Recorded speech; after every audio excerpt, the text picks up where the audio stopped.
what's happening. Gesture to the camera. Can y'all hear her? We're gonna do a little mic check right now. I don't think this. Oh, it There is. we go. There you go. There we Hi, go. is that better? Yes. Yes.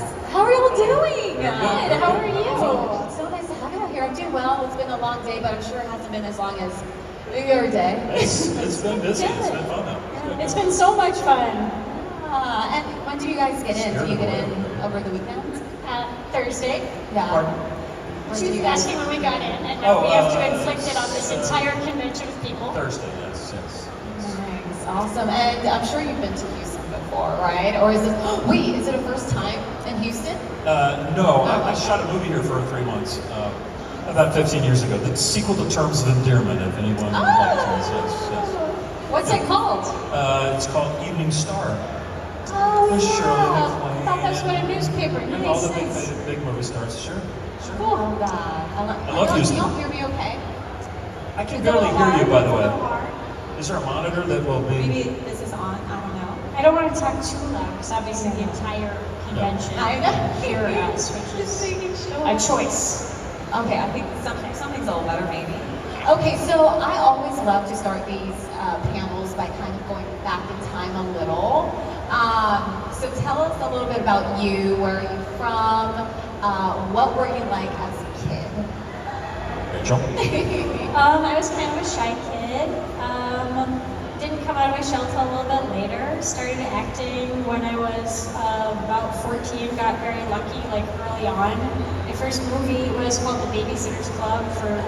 Oh, geez, Was that Disney? Was that Disney? It was for Columbia. Columbia. Yeah, I don't know if they're partners. I don't know how that works, but so I was lucky early on and just was able to keep it going. But it's always big ups and downs, and I never thought I'd be lucky enough to be able to, meet people in the world of gaming and do something as outside of where I thought I was headed as this. And I want to thank everybody who stopped by my table today. It was so amazing meeting all of you. Exactly. Thank you. That's amazing. What about you, George? I grew up in Little Rock, Arkansas, and I was a theater kid. I started doing children's theater when my feet got when I was about 13, and I was a ballet dancer for 7 years, and I was a singer, and then I went to Northwestern in Chicago, became a theater major, and then got out of school and came out to LA, and mostly on camera and TV and movie stuff, and then the animation and voiceover stuff was sort of was on the side, and as I've gotten older, it's turned into more of a thing, and this kind of ability to meet with folks didn't exist for me at least 10 years ago, but it's changed, so it's really fun to get to connect with fans for the animation and gaming stuff. It's really great. Love that. And at what moment do you feel that you got bitten by the acting bug, where you were like, you know what, this is something that I can see myself doing for a living? For me, I saw a play when I was probably in 7th grade, and I just remember having a little bit of an out-of-body experience, thinking, God, I want to be up there. I'm a shy person, and was then, but there was something kind of magic about the darkness of the theater and the quiet and the people just waiting for something to happen on this stage. It just felt different and magical to me. So I didn't know what it was going to be like to have to make a living at it. That's a whole separate career. Nobody warned us. But that's a terrible part of it. But the actual art and the desire to do it, I think a lot of people want to do it because it's so fun. But the living part is a whole other thing. I would say as soon as I realized that you could act without having to also sing and dance, which I'm equally bad at, not to brag, but That's really not not good at either of those things. So when I sort of realized that, I thought, oh, I can take this part of me that kind of feels like the way all of us did in our younger years or high school, where you feel like you're kind of different versions of your own personality, where you become a slightly different person with everyone you know. They just bring out different characteristics in you. And the idea of being able to sort of lean all the way into that and to be able to really, be whoever I've wanted to be that day, not to sound like a psychopath, but it really appealed to me. I see people like you guys who meet today, who's doing an awesome cosplay as my character, and she's all that. It's like, that's a really accurate timestamp of who I was at that time. And so when people say that they identify with that character, like I'm with you.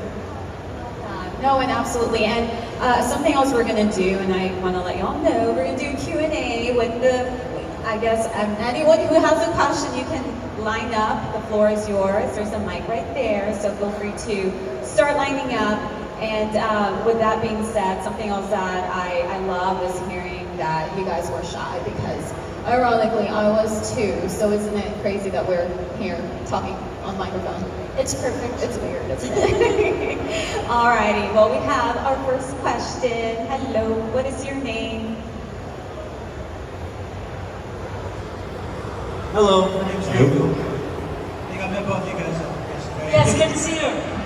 Yeah, so my question is, this is for Final Fantasy.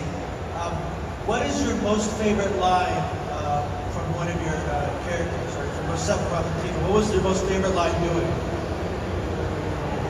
I think my best commentary on this is that I certainly never knew that like dilly dally shilly shally was going to end up being like some kind of a catchphrase. Like, no offense, but I did not see that one coming. Don't remember saying it. Was surprised when people brought it up again. The weirdest thing happened last year around this time. I was just walking up the steps to my house, and a woman was like trying to get her little daughter to sort of hurry up as she was walking along, and she goes, "Come on, dilly dally shilly shally." And I was like, am I on candid camera? Like, she was just talking to her kid, and it was just the most, like, who says that? It was just one of those funny faded moments, you know? So I guess that, because I like that it has a sense of play to it, but also a sentiment we can understand. Yours are way more dramatic and cool, I feel like. This guy's just deadly. Tell me what you cherish the most and give me the pleasure of taking it from you. I think that's yeah, that's fine. Yeah. Just take it. It's terrible. Thank you guys. Thank you. Thank you. Hello. Hi. I'm just curious, since you both are voice actors for Final Fantasy, do you ever like just go out in public and like be together in character and just like use your characters' voices? And do people ever like recognize you whenever you do so? I'm offended that you've never asked me to do this. Does people ask you to do that in real life? No, George, but I feel like you could have. I know. Nobody asked. My voice is too high up. I'm a tenor singer, so I don't see. Sephiroth I'm is really totally low. kidding. That's awesome, by the way. No one ever asked. No one has ever asked me to do that. And I think Really? it's a great idea. All right, thank you. Thank you. And it should be on y'all's to-do list. Hello. Hello. Hello, I'm Javen, and this question is for George.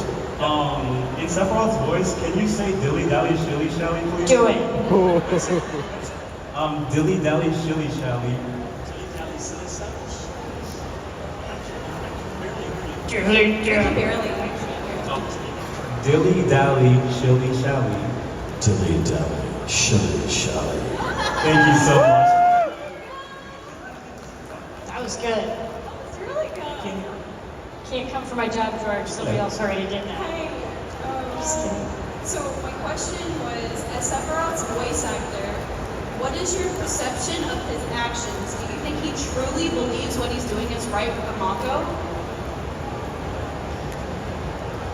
I think so. Yes. What do you think? I think he does. You know, I think he does believe that it's the right thing to do. That what was. If you play a character that is bad or whatever, they think they're doing a righteous thing.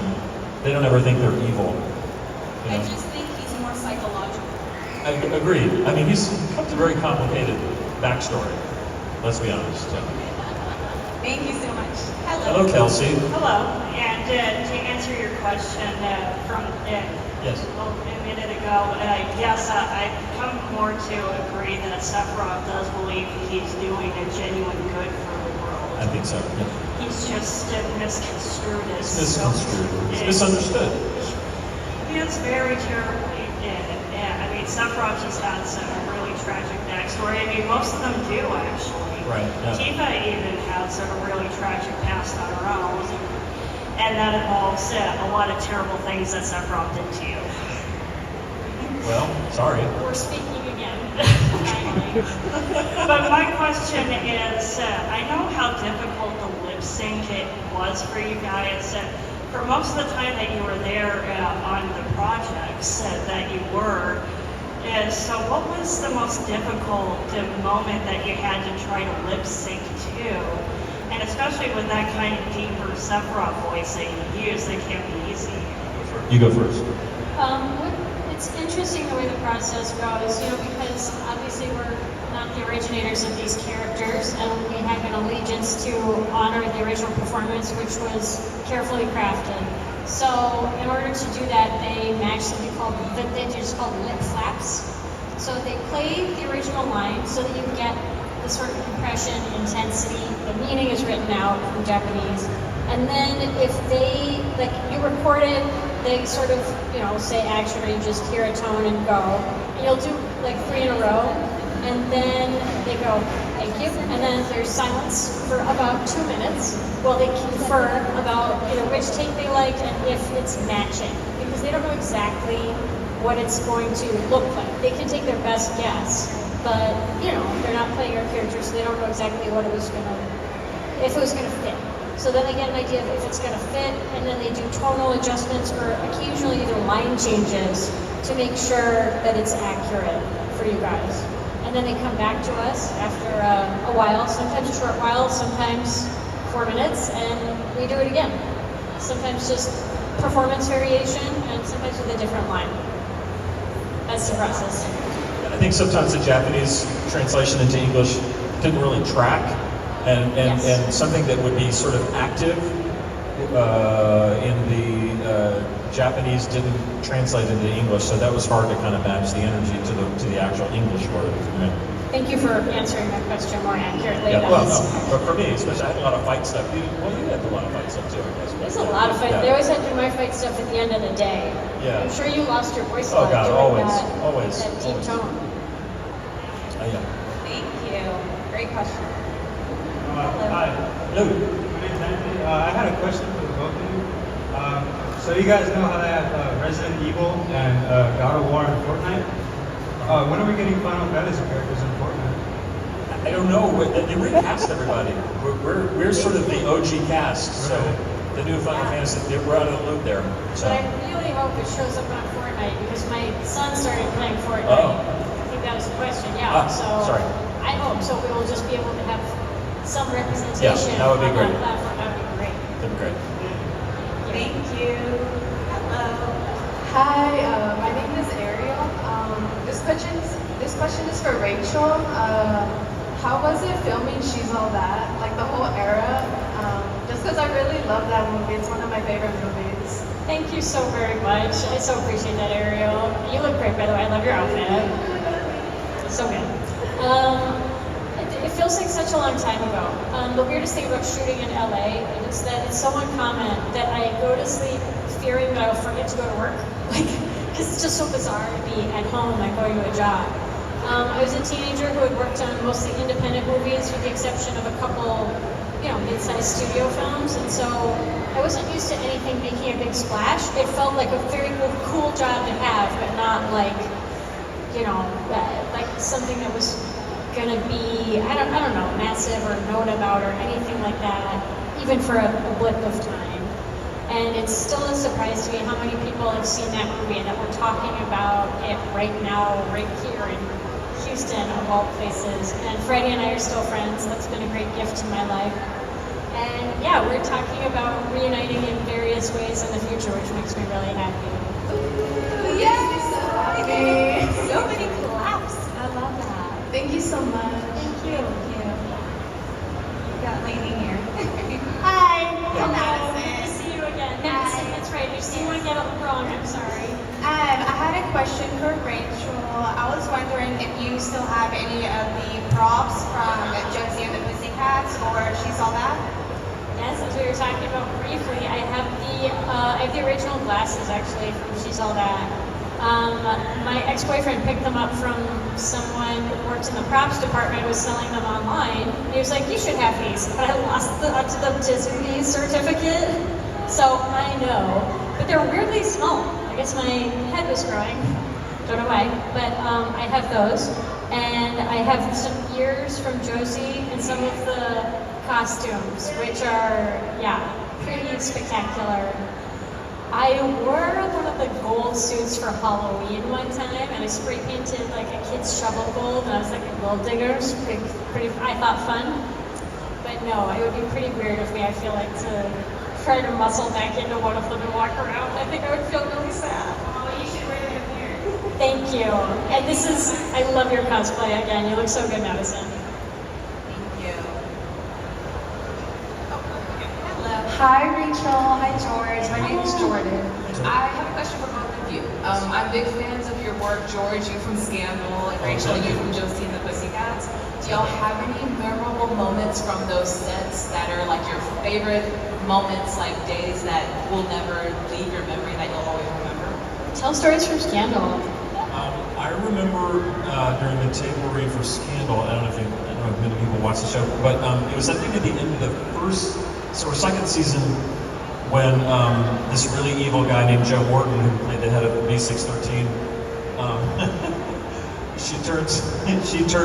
Carrie turns to him at the end of the series, at the end of the season, and says, "Dad," when he was like this evil guy, and no one knew it was coming, and everybody literally threw their scripts in the air and screamed like, "Oh my God!" And it changed the whole trajectory of the show. It was hilarious. It was really fun. That was my favorite moment. Oh, that's great. Oh, I don't have any stories from Scandal, but that was really good. What's your favorite moments of being on set anywhere? I always tell the story about Freddie Prinze Jr. about like how it was really moving to him. It all sort of like hit him at once, like what his character had sort of done in that movie. Like, I think he sort of read the script, did all the stuff, and when we were on set that day, and he's confronted by my character with like the truth of his actions, I think it kind of rocked Freddie a little bit. He was very emotional about it. I think it's great that he didn't put himself in that spot sooner. He would have telegraphed it through the movie, but I was so impressed by like the strength of his clear character as a human that he found that utterly horrific in action to bring upon another person. So I'll always remember that. Thank you. Thank you. Hello. Hi. Hello. My mom is wondering, Rachel, if you mentioned that you couldn't sing or dance, how did you feel about acting in the Rachel and the Pussycats? First of all, you're my favorite. You're wonderful. Thank you. You're such a good young person. Thank you for coming up here for your mom. Little known film, Rachel and the Pussycats. It's good. It's good. Everyone look, check it out. I do not really dance in that movie. I sort of, like freestyle around like a little crazy person. Can't wait to watch it now. In ears. Can't wait to watch it now. George, cancel your plans for tonight. I know what you're doing. It's gonna be great. You're welcome. But yeah, and I don't sing in that movie either. So that's all Kay Hanley from a great band called Letters to Cleo. Because even if I can halfway carry a tune, which occasionally I can, that's not good enough to play a fake famous singer. You need someone who people still come up to me today, two people at the vinyl today, and say like, oh my God, I still listen to this soundtrack all the time. So that's how that happened. I thought there was a chance that I would be singing. Okay. Maybe Kenny Babyface Edmonds produced the music for the movie. They sent me to a studio. It's covered in gold records. It's incredible. The directors, who are also the writers, were there. And I'm told if you can basically carry a tune, we have magic machines. Anything can happen. I was like, oh, this is great. I'm going to be singing in the movie. I go in the booth. I do my very best. They were like, we're sorry. You will not we really don't have that machine that's that good. Yeah, that's funny. But you know what? Fair enough. Fair enough. What I can't do is give a lot of people jobs. Hello. Hey. Hi, how are y'all? Good. Good to see you. Good to see you again. So I had a question for both of you. I know that both of you had very different relationships with Cloud. So I know everybody thinks he's very emo and standoffish, but what did you think about the character himself, like in your relationship and building the relationship through the voice actor? Did you say Cloud? Cloud. I think with Sephiroth and Cloud, I think they were sort of brotherly initially, and then it turned, something turned. And you guys would probably know exactly what it was. I don't recall. Did he say something, or what was the reason, to be honest? Just in case anybody hasn't played the game, I don't want to spoil anything. Because I was not a gamer, there's lots of details I don't know about. Was there something? Well, there was, but I don't want to spoil it. Oh, you don't want to spoil it. Okay. Just in case people haven't played the game. Meet me later, we'll talk about it. But in a general way, I think what you're saying is like you're addressing something that one of the very basic things I understand. We don't understand the game at the level that so many of you do, but I think it's very easy to dismiss Cloud's characters, emo, sort of soft boy in his own head, like whatever. And I think that he's the same way you speak about Sephiroth being genuine and his intentions, be them, evil intentionally or not. Like, Cloud is coming from such a place of deep pain that the way he may come across could seem like he's looking to be, as mysterious as humanly possible, but he's just lost in the prison of his own mind, and it always felt like, who among us can be like, or can't say that they've not felt frustrated by that at times from people we know and love, but the way that Tifa supports him through all of that is what I think has resonated most with people about that character for me. Good question. Hi, my name is John. This is specifically for George. So you've been the voice actor for Superman, right? Yes. So what was has been your favorite performance personally that you've done out of all the shows and movies and games that you've done? Because personally, you're my favorite voice for that character. Thank you. Thank you. Sweet. I think I really enjoyed doing Injustice 2 for Superman, just because you got to be kind of an evil Superman. And it's fun to do something different. Superman's a pretty straight-laced guy, kind of a Boy Scout. There's not a lot of moral gray area. It's right and wrong. And in Injustice, you got to kind of, let loose. It was fun. Thank you. You're welcome. Hi. Hello. Since it's Final Fantasy, I was going to ask my Final Fantasy question. If there was to be a new Final Fantasy VII-esque game where Tifa and Sephiroth would come back, what would you want them to do? Like, what kind of scenarios would they be in? Would they be with Cloud against Cloud?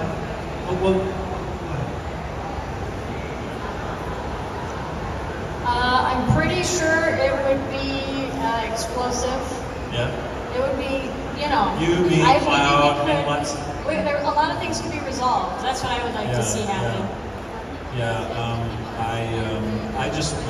I would love for them to come back. It would be fun, but I don't think it's going to happen. We don't even have There's a new cast. There's a new cast. We're gone. By the way, let's take a moment to say we wholly support the new cast. We do. We support We're part the of new cast. a bigger family now. And we want them to do from well. what we've heard, they're doing a great job by everybody. In a fantasy world, well, I'd just like to be in it. It would be fun. Yeah. What would you want Sephiroth to do? What would you want Tifa to do? Like what situation? I think Sephiroth needs to do be a little more fun. I like the Advent Children Sephiroth. I love those flying sequences. A lot more flying, a lot more fighting, less talking and more fighting, maybe. What about you? I like when Tifa, is a little bit more direct. I think that would be a good evolution for her because she's cloaked in such kindness at all times, and it's so integral to who she is. But to see her break through that a little bit, I think would be nice. Thanks, man. Thank you.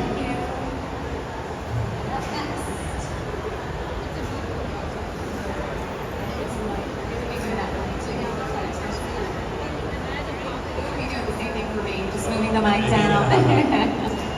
Yeah. You're good. Hello. My name is Ashley. I just have two questions. For one thing, how did you get into voice acting after I seen you've been into many in-person shows or TV films? How did you get into it? It was an audition. My first animated job was The Pirates of Dark Water, and it was just another audition, right? Just for you too, right? And it ended up being a great show. Tim Curry was in it, and Jodie Benson, and Hector Elizondo, and Jonathan Winters, Roddy McDowell. And it was directed by Helen Hunt's dad, Gordon Hunt. Did you ever work with Gordon? I did not. That's very cool. It was really neat. But to answer your question, really, it was just another audition, right? Actors will do whatever comes to them. It's Am I true. wrong? You're not wrong. They'll do anything. Yeah. Well, yeah, and back when, we were talking about this earlier, but when George and I were starting out, there was a lot more easy. People wanted you as a face actor, if you want to call it that. They, gave you a real chance immediately to be a voice actor. Now I feel like so many people do voice as niche that I don't know how many voice-only jobs I'd be considered for, to be honest with you. So I feel lucky to have gotten through the door when I did. Yeah, we love it. So fun. Thank you. Are y'all gonna be acting a new works, whether in person and in voice acting? Do you have any new works, either in person or by voice? Anything in the works? Yes, I have a movie coming out pretty soon. A new one for Hallmark Channel on the 22nd of this month. It's pretty great. You do a free trial subscription. I won't tell anybody. And it's got a couple on Netflix. I feel like that's the most ubiquitous that we all have. Love Guaranteed and A Tourist's Guide to Love are two movies that I was part of developing and that I'm really proud of. And yeah, I've been lucky enough to keep busy. Thank you. That's cool. I'm doing a movie called The Prince right now. It was in a movie. It'll be out in March with Nicolas Cage and Andy Garcia and J.K. Simmons. I've got a small part of the movie. It'll be out in March. That's so That's cool. good. That's good. Great. Thank you. You're welcome. Thank you. Hello. Hello again. I saw you earlier. Hey! I have a question for each of you, if that's okay. Yep. For Rachel, I just wanted to know which movie was your favorite one that you ever made? Your favorite one that you worked on? I mean, we always say like there's no favorite child, right? My favorite Christmas movie, I think, is Rescuing Christmas. My favorite rom-com is probably, I probably either Love Guaranteed or She's All That. And I do not have a favorite scariest movie because none of them were that scary. But I couldn't choose beyond that. So I've whittled it. But I apologize, that's the best I got. No, I appreciate it. Thank you. And you worked, I know that this is like an older work of yours, but you worked on Father of the Bride. Yeah. How was it working with Steve Martin? Is he as nice as everybody says? He's very nice. And Martin Short, the combination of Martin Short and Steve Martin. I mean, we would go out to lunch every day, and there would be like a new friend at lunch, like Eric Idle or John Cleese or Martin Mull or all these great people. And Kim and I, who played my bride in the movie, she and I were just like, starstruck the whole time. And Diane Keaton, and it was really something. It was surreal. It was so fun. That's so cool. Oh my god, of course you're that guy. I just realized that in real time. What? I just realized that that's you in real time. Yeah, That's so cool. Yeah, it was a I didn't know if son-in-law. it would be weird to ask about something that you made that long ago, but... Oh no, it's a million. I'm 92, so that's really fun That for me. scene where Steve Martin realizes that you are really a good guy and you guys break through and I love it. Thank you. Yeah, you're welcome. Thank you. Awesome. That does it. Oh my goodness. Thank y'all. Y'all had so many good questions, and thank you so much for being here. You guys are awesome. Y'all are going to go back to your booths. Yeah, great. Come on by the tables and say hello. If you didn't get to ask a question, or if you want pictures, autographs, Thank you you guys. so much. thank you, Rachel. Have Thank a you, good- guys. have a good Thank you rest so of your much, time. George. Thank you, guys. Now have a good night. This was the last panel. Thank you so much.